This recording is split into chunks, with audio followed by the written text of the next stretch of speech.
आजच्या व्हिडिओमध्ये आपण फणसाची भाजी बनवणार आहोत। तर फणसाची भाजी बनवण्यासाठी मी इथे साधारणतः अर्धा किलो फणस घेतलेला आहे। हा कच्चा फणस आहे। आता आपल्याला या फणसाला उकडायला ठेवायचा आहे। 15 ते 20 मिनिटे आपल्याला हा फणस उकडून घ्यायचा आहे छान। 15 मिनिटांनंतर बघू शकता फणस छान असं उकडलेला आहे। आता आपण हा फणस एका चाळणीमध्ये काढून घेऊया, म्हणजे याच्यातला एक्स्ट्राचा पाणी हा निघून जाणार। बघू शकता या प्रकारे आता आपल्याला फणस एका चाळणीमध्ये काढून घ्यायचा आहे। याच्यातला एक्स्ट्राचा पाणी पूर्ण निघालेला आहे। आता आपण हा फणस फ्राय करून घेऊया। तेल गरम होण्यासाठी ठेवलेला होता। तेल गरम झाल्यानंतर त्याच्यामध्ये आता मी हा फणस टाकलेली आहे। आपल्याला या फणसला छान असं फ्राय करून घ्यायचं आहे। थोड्या वेळ छान असं परतायचं आहे। बघू शकता या प्रकारे छान असं परतून घ्यायचं आहे। आणि त्यानंतर आता आपल्याला याच्यामध्ये थोडं हळदी पावडर टाकून घ्यायचं आहे। आणि आता आपण थोडंसं कोथिंबीर टाकून घेऊया आणि यांना छान असं परतून घेऊया। बघू शकता या प्रकारे यांना छान असं परतून हे फणस छान असं फ्राय करून घ्यायचं आहे। 5 ते 10 मिनिटांनंतर बघू शकता फणस छान असा फ्राय झालेला आहे।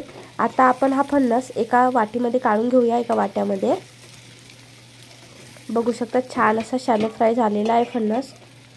आता आपण हा एका वाट्यामध्ये काढून घेऊया। बघू शकता फणस एका वाट्यामध्ये काढून घेतलेला आहे। आता आपण भाजीला फोडणी घालूया। मी त्याच कढईमध्ये थोडंसं तेल टाकलेली आहे आणि त्या तेलामध्ये तेजपान टाकले आणि हा मसाल्याचं वाटण टाकलेली आहे। मसाल्याच्या वाटणचा व्हिडिओ ऑलरेडी आपल्या चॅनलवरती अपलोड केलेला आहे। तुम्हाला रेसिपी या प्लेलिस्टमध्ये तो व्हिडिओ मिळून जाणार, किंवा मी या व्हिडिओच्या डिस्क्रिप्शनमध्ये पण त्या व्हिडिओची लिंक देऊन देणार। आता या मसाल्याला छान असं शिजू द्यायचं आहे आणि त्यानंतर आता आपल्याला कांदे टाकून घ्यायचे आहे। कांदे तुम्ही मसाल्याच्या आधी पण टाकू शकता, तुमच्यावर आहे। मी मसाल्यासोबत कांदे टाकलेली आहे मसाला टाकल्यानंतर, आणि यांना छान असं शिजू द्यायचं आहे। आणि त्यानंतर आता आपल्याला याच्यामध्ये मिरची पावडर टाकायची आहे। मी इथे 2 चमच मिरची पावडर टाकलेली आहे, 1 चमच मीठ टाकलेलं आहे आणि अर्ध्या चमचपेक्षा थोडी कम हळदी पावडर टाकलेली आहे। त्याचबरोबर 1 चमच अथर्व मसाला टाकलेली आहे। या सर्वांना छान असं मिक्स करून घ्यायचं आहे, छान शिजू द्यायचं आहे। बघू शकता या प्रकारे छान असं मिक्स करून घ्यायचं आहे। त्यानंतर आता आपल्याला इथे टमाटर टाकून घ्यायचे आहेत। टमाटर टाकल्यानंतर सुद्धा छान असं मिक्स करून घ्यायचं आहे, छान परतून घ्यायचं आहे आणि या टमाटरांना शिजू द्यायचं आहे। काही वेळानंतर बघू शकता टमाटर छान शिजलेले आहेत। आता आपण याच्यामध्ये फ्राय केलेला फणस टाकून घेऊया आणि छान असं परतून घेऊया।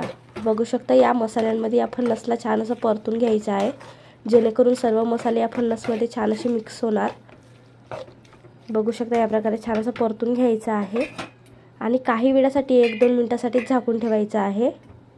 2 मिनिटांनंतर बघू शकता छान असे मसाले शिजलेले आहेत। आता आपण याच्यामध्ये थोडंसं पाणी टाकूया। पाणी तुम्हाला जेवढं वाटेल तेवढं टाकू शकता, म्हणजे ग्रेव्ही तुम्हाला जेवढी करायची आहे तेवढी। आणि त्यानंतर आता आपल्याला हे झाकून ठेवायचं आहे, परतून घेऊन झाकून ठेवायचं आहे। काही वेळानंतर बघू शकता या फणसाच्या भाजीला छान अशी उकळी आलेली आहे आणि बघू शकता फणसाची भाजी रेडी झालेली आहे। आता आपण त्याच्यामध्ये थोडा कोथिंबीर टाकून घेऊया आणि आपली विदर्भ स्टाईल फणसाची भाजी रेडी झालेली आहे। खूपच चविष्ट लागते। बघू शकता काय झणझणीत दिसतंय। आता आपण ही फणसाची भाजी एका प्लेटमध्ये काढून घेत आहोत आणि बघू शकता काय लुक आलेला आहे भाजीला। खूपच झणझणीत भारी दिसत आहे आणि याची टेस्ट पण अशीच भारी येते। बघू शकता काय मस्त भाजी दिसत आहे। खूपच चविष्ट लागते ही फणसाची भाजी। एकदा तरी या पद्धतीने नक्की बनवून बघा। जर हा व्हिडिओ तुम्हाला आवडला असेल तर व्हिडिओला लाईक, शेअर, कमेंट आणि चॅनलला सबस्क्राईब करा। धन्यवाद।